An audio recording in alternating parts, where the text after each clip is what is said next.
5. The Impossible Flower.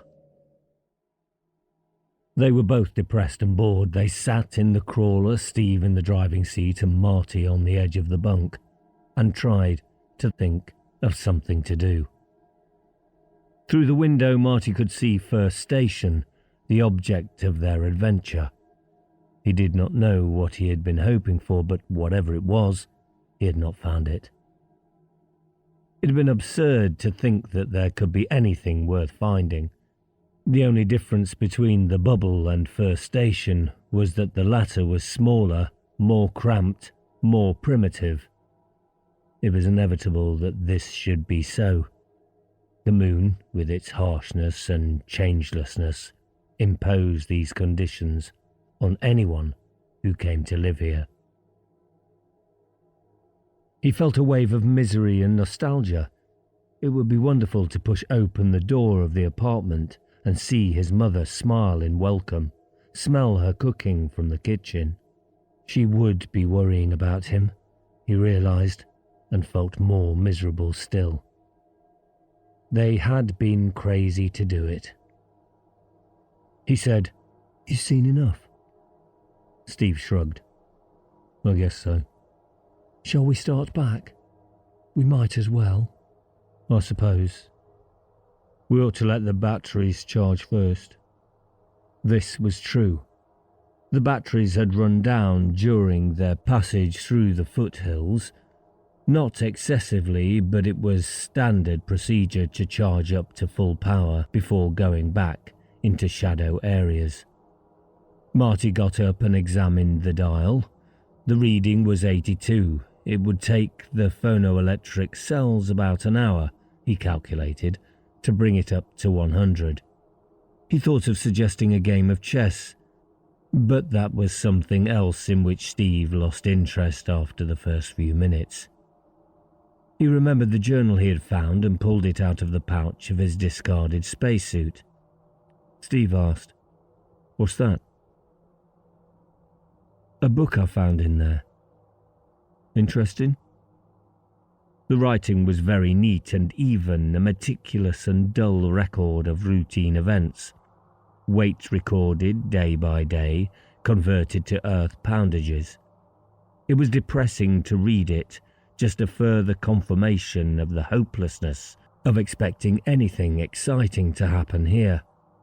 Marty threw it across to Steve. "Have a look if you want to. I think I'll set up a problem." It was a mate in 4 which he had been puzzling over for some time. He thought he saw a way in, but it proved a blind alley. The White Knight, he was sure, was the key to the solution. He checked over its possible moves with increasing exasperation. Steve said, "I wonder who wrote this." "Could have been anyone. Does it matter?" "There's an odd piece here. Listen. Crawler patrol with Mike, 24 hours. They must have been still working on the Earth Day for patrols then." He goes on. "It was during his bunk period that I saw it, or thought I saw it. We came through the difficult high ground at 217092, and I put her through a cleft between 2 peaks. Then there was high rock on the left, fissured in places. I was concentrating on the terrain immediately ahead because the going was still very tricky, and so I only caught a glimpse, because everything is so static and unchanging here. Any kind of movement attracts attention. I saw it out of the corner of my eye and looked round. It had been visible through one of the side fissures, and we were almost past it. I thought I saw it, and I thought I recognised it." "What was it?" Marty asked. "One of your moonbirds?" Steve went on reading. "I woke Mike and told him. He thought it was a stunt, that I was getting back at him for the stupid business on my birthday. I didn't tell him what I thought it was at first, only that there had been movement, and I was applying the rule of alerting the second crew member in the event of any unusual occurrence. We backtrack to the fissure, but there was nothing to be seen. I decided to circle round and get on a higher ground on the other side. The going was very tough, and within half an hour we broke a track and had to go outside and repair it. Mike was fed up by this time. We finally got to a position from which we should have been looking down on the place where I'd seen it, and there was still nothing. That was when Mike started pressing me on just what I had seen. What kind of movement? Falling rocks, maybe? Rocks do fall from time to time, or volcanic activity. In the end, I told him it was nothing like that. What it had looked like was a flower. Marty said. A flower? But that's crazy. And anyway, he said he saw it through an opening in high ground. You wouldn't have even seen anything small at that distance, leave alone see it move. And flowers don't move unless the wind blows them. He's not trying to say there was a wind on the moon, is he? Listen, Steve said. He goes on. Mike laughed. He thought I was joking. He asked what kind of flower. The kind he would have liked would have been a cauliflower done with a really rich cheese sauce. Then he started to get mad again, saying a joke was a joke, but this was carrying it too far. He was missing bunk time. Later still, when he realised I was serious, I could see he was becoming anxious. There's always been this talk about people going off their heads here, though no one has. We would double-check for stability before being accepted for the expedition. I wanted to enter it in the log, but he talked me out of that. It had been a trick of the light, a minor hallucination.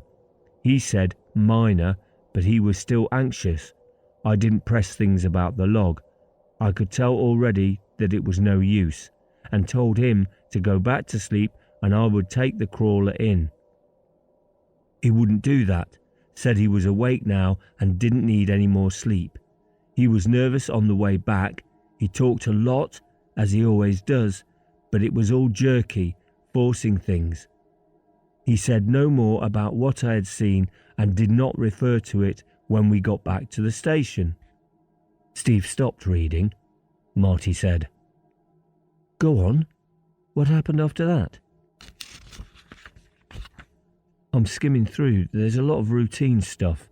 Bits where he comes back to it though, like this. If I did see a flower, it must have been yards across, on a stalk 4 or 5 times as long. Considered like that, it does seem nonsense, but the more I think about it, the more certain it grows in my mind. Maybe not a flower, how could it be on the airless, waterless moon? But something that was capable of resembling a flower, not an hallucination.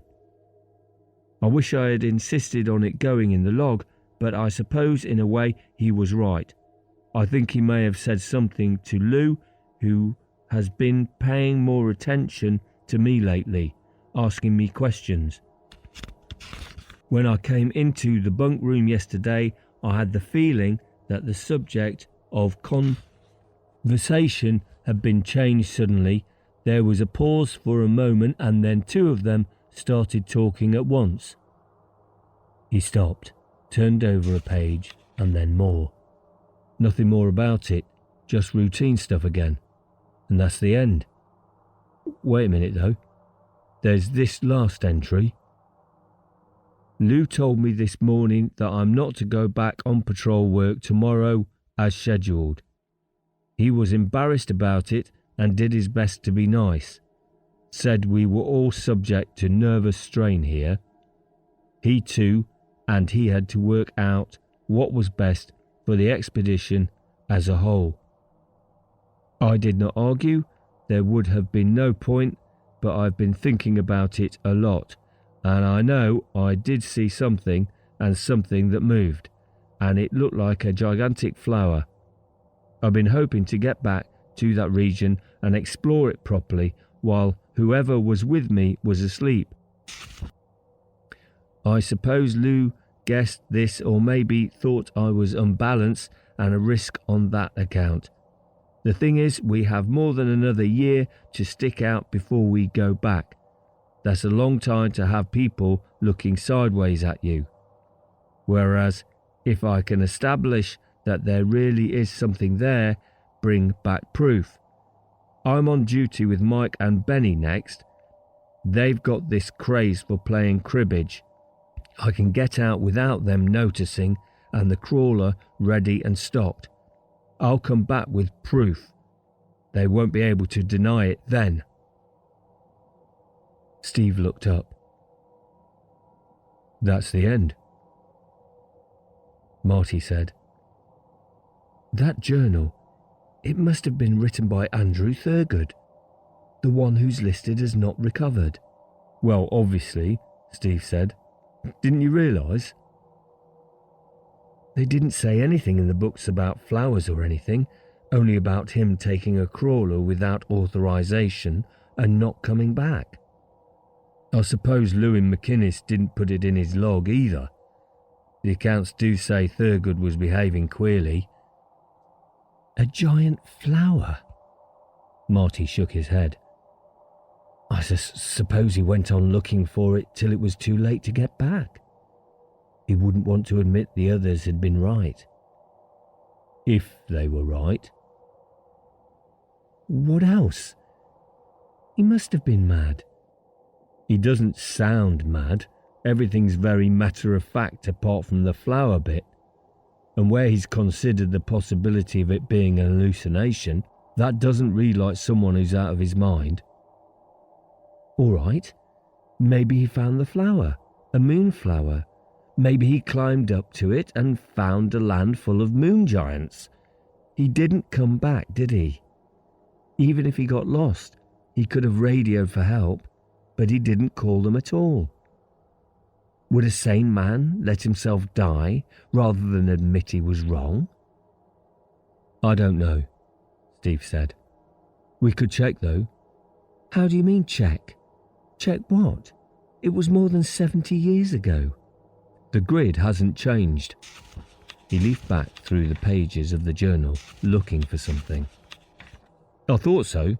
He gives the positional coordinates 217092. We can go and have a look. Have a look for what? The flower? Maybe. Or Thurgood's crawler. He's bound to have headed back there. You're joking, aren't you? Marty said. Joking? No. Maybe something went wrong with his radio. Those early sets were always going on the blink. I'm talking about us. You weren't serious about going up there to look for him? Why not? Marty took a deep breath. Because I reckon it's time we headed back for the bubble.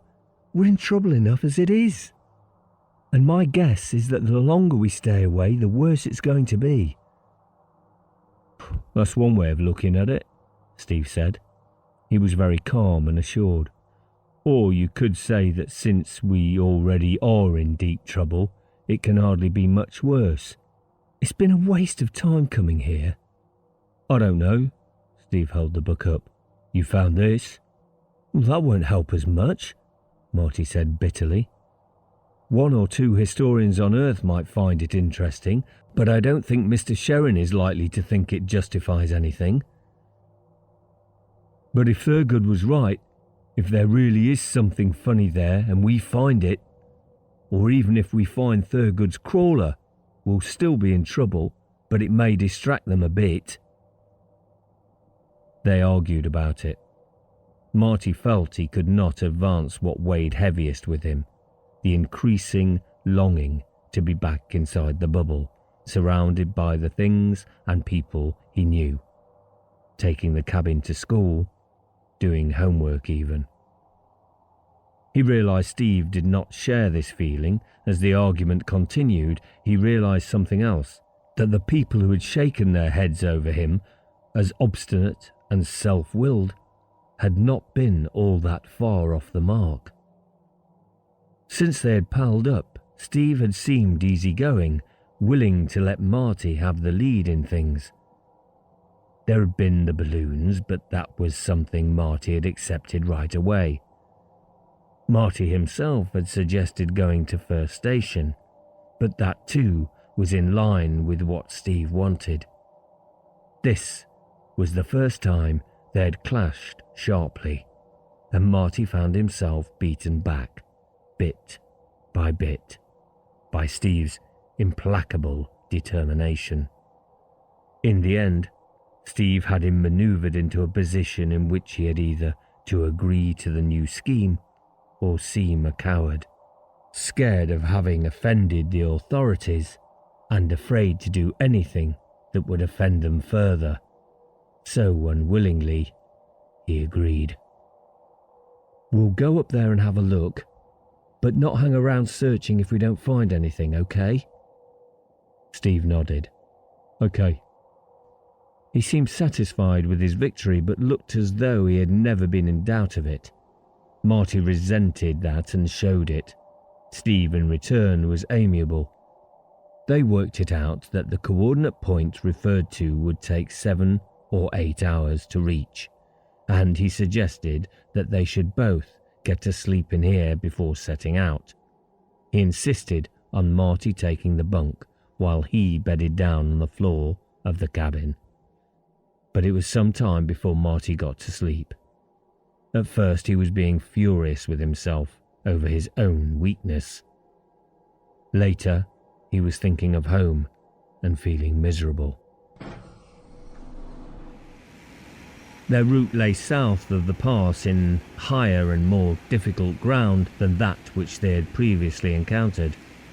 The crawler needed careful handling, and 3 or 4 times they went off course and had to backtrack. Driving was an exhausting business, and they switched to 1-hour shifts. Even an hour was tiring, but they were making progress. The red line traced on the map by the navigator slowly lengthened, snaking its way up through the hills towards the distant mountains. At last, Marty said, "We're on it. As near as can be. 217092. See any flowers?"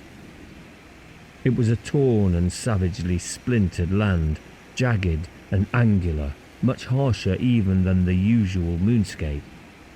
Steve had the grip spikes out continuously for the past half hour, and even so the crawler tended to slip and stagger. He halted now and said, "That could be the cleft he went through just before he saw it, over there on the left. There's a bank of rock beyond with breaks in it. I'm going to try it anyway." The fissures of which Thurgood had written were not only too narrow to get the crawler through, but were also some feet above the floor of the little valley. Steve stopped the crawler again alongside one of them, and they stared out. The break looked across to a wall of rock, 100 meters or so beyond. There was no sign of movement, no sign of anything but bare stone. Steve said, "I'm getting out to have a look." Marty did not suggest accompanying him. It was routine that one person remained inside the crawler except in an emergency. He watched him go through the lock and then clamber awkwardly up inside the fissure so that he could see what lay on the other side. He stayed there some minutes. When he got back, Marty said, "Well?" Steve shook his head. "Nothing. There's what looks like a small crater on the other side with a long drop beneath it. Nothing remarkable." So he must have been mistaken, or mad. More probably mad, since he took it so seriously. "Do we go back now?" Steve said, "What I think might be a good idea is to work round and see if we can get up on to the other side. There's a ledge which looks broad enough. We could see much better from there." "See what? You've seen enough to know there couldn't be a giant flower here, or anything like a flower. What's the point in going on?" "I think he must have been wrong," Steve said. "There's nothing but rock. But now we've come so far, I think we could try to spot his crawler. This is the place he was heading for." "But once he got here," Marty argued, "and found he had drawn a blank, he may have travelled on. Perhaps by that time he was chasing giant butterflies." "I don't think so. I think he would have hung around. In any case, the patrols from First Station that made the search for him will have come here. Mike Pozzi knew where it was. They must have worked that out." Steve got back into the driving seat. "I'd like to have a look all the same." He spoke with the same inflexible determination. Short of fighting him over it, he was not going to be stopped. And quite apart from the fact that, as Marty had learned during their few wrestling bouts in the gymnasium at the recreation centre, Steve was a lot stronger than he was. One did not start fights inside a crawler. The risks were too great. All he could do was bear with the situation and hope that Steve would soon get as bored with the business as he was already. The going became even worse. Steve drove a tortuous course through the rocks, with the crawler at times balanced at precarious angles. Gradually, though, he worked his way past or around the various obstacles, and they reached the ledge he had spoken of. They were much higher than they had been. Below and in front of them was what Steve had thought was a crater. But from here one could see that it was more like a cone-shaped depression in the rock, no more than 12 meters across. Below it, the rock face fell into a gulf whose bottom could not be seen. Across lay the other face, broken by the fissures through one of which Steve had climbed. Marty said, "I still don't see anything." "You'll have to do the looking. This ledge..." Steve was concentrating on the controls. "It's narrower than I thought." The crawler's left-hand tracks dropped and they were travelling to an angle to the horizontal again. "Tricky." "Want me to take a turn?" "Not right now. You can make some coffee, but I would wait till we get level again. Keep your eyes skinned." The ledge remained narrow and continued to cunt over to one side. Steve was proceeding very slowly, letting each spike bite home in turn. They were safe enough, but Marty found that he was not enjoying the glimpses he had of the ravine on their left. It was possible that Thurgood had fallen down there. The earlier crawlers had been much less stable than modern ones were. The ledge turned a corner ahead of them, and from there was presumably directly above the cone-shaped depression. If it were any more narrow or oblique, Steve would have to reverse. They inched round and could see what lay ahead. Steve gave a grunt of satisfaction. "That's better." The ledge broadened in front, extending into a shelf at least 8 meters across. That part was in shadow, but further on there was a broad, sunlit pass leading downwards. Steve said, "We can move a bit faster now." The engine whined on a higher note as he increased speed, retracting the grip spikes at the same time. They rolled forward, moving into shadow. Marty said, "I think I'll see about that coffee." "That's a brilliant idea. I was just..." Steve wrenched violently at the wheel as, without warning, the crawler slid sideways. With one arm, he slammed the grip spike lever to engage them again, but the crawler was out of control, loose stones screeching and whining under her tracks. A small patch of scree, Marty thought, masked by the shadow of the overhang above.